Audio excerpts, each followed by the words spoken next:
You know what's so funny? We want people to make guarantees to us, but we're not willing to make guarantees to ourselves. Every single day, I'm going to do everything in my power to become a victor and not a victim. Now, let me say this before I move forward, and I can't explain it, but you better feel me. Winners win and losers lose. I can't explain it any better than that. I don't know how it happens, but winners win. And if you create a culture of losing, if you keep being a victim, if you keep letting losing happen to you, if you keep letting people do you and treat you any kind of way, it's going to become a culture. Now, for real, I'm going to say it again. Like somebody gave you a guarantee, $30, 30-day guarantee. In 30 days, if you don't make what they told you was going to make, in 30 days, you got an attitude, you want your money back. But you've never demanded your money back from yourself. You've never looked at yourself in the mirror and said, you let you down. Until you get to that point, you let you down. You're not brave enough. You want to put it on somebody else. The reason why I'm not successful is because of my boss. Have you ever looked at yourself in the mirror and said, I'm not getting up on time. I'm not going to work on time. I'm not putting in 120% when I'm at work.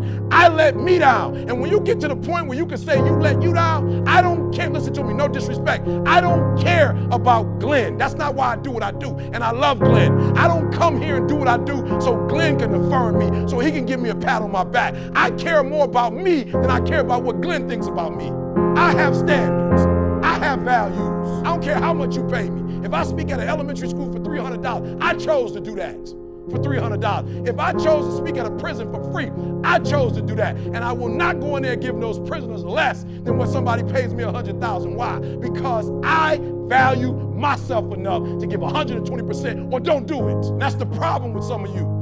You always want to blame other people. You want to hold other people to the fire, but you're not holding yourself to the fire. You just said you're giving 50%. You owe you an explanation. You owe you an explanation. You need to look at yourself in the mirror and say, why are you only giving 50%? What's wrong with you? You need to put yourself on punishment. You need to tell you no more TV, no more snacks, no more desserts, no, we working out now. No more alcohol, not right now. No, I can't handle it right now. You need to tell you that you owe you something. Stop going back to, you keep going to the mall with the receipt. This is what y'all said it was. Glenn, you didn't do what you said you was going to do. Well, you didn't do what you were supposed to do, so how am I going to do what I'm supposed to do for you?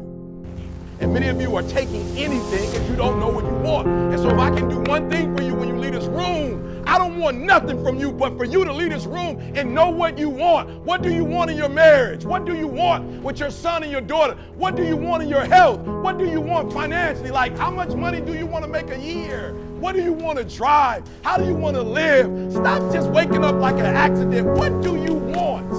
And then once you find out what you want, spend the rest of your natural life waking up and going after it. The reason why I speak with so much passion, E.T., why do you speak with so much authority? Because I'm talking about my life, not something that I read. I ate out of trash cans. I had no business eating out of trash cans. I lived in abandoned buildings. I had no business living in abandoned buildings. But E.T., your daddy wasn't in your life. Your mom was a teenage mother. You grew up, come on, look at your shirt. That's not an excuse. There is no excuse for not living up to your fullest potential. No excuse. I told you, I didn't get a new daddy. I didn't get a new mama. What changed? I changed. And I stopped being a victim. I stopped saying, I've got to wait for good things to happen to me. And I said, I'm going to grind. I'm going to fight. I'm going to work. I'm going to press toward. I'm going to learn. I'm going to do everything in my power, every single